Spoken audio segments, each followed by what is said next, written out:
Hi and welcome everyone. All matrices are equal, but some matrices are more equal than others. In this video, you will learn all about a special group of matrices called elementary matrices. These matrices are directly linked to the elementary row operations you have seen before. So let's quickly review these row operations.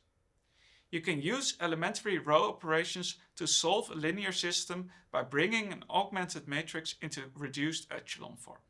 It is important here that performing elementary row operations does not change the solution set.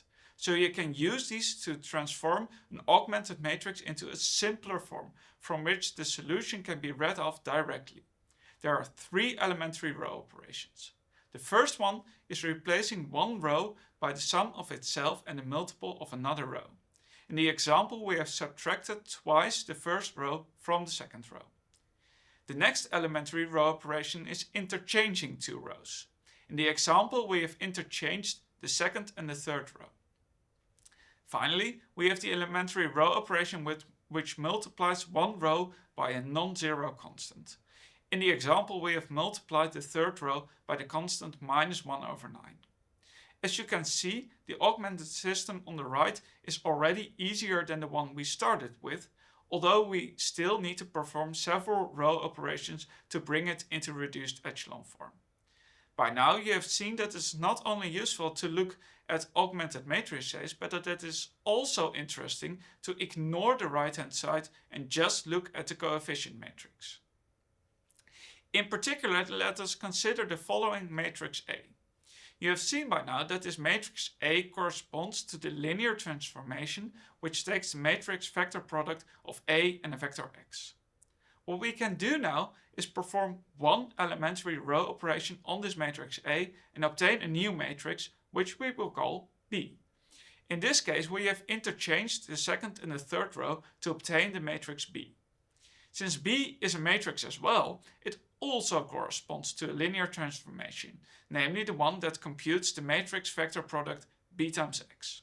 An interesting question now is, if we consider these two linear transformations, how are they related to each other?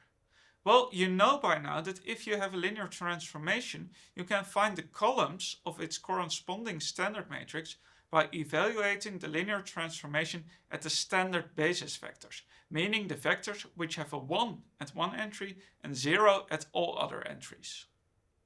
In particular, the first column of the standard matrix is the image of the standard vector 1, 0, 0 under the linear transformation. In this case, the first column of the matrix A is the T of the first standard basis vector, and the first column of B is the S of the first standard basis vector. You see how these two columns are related. The second and the third entry are interchanged.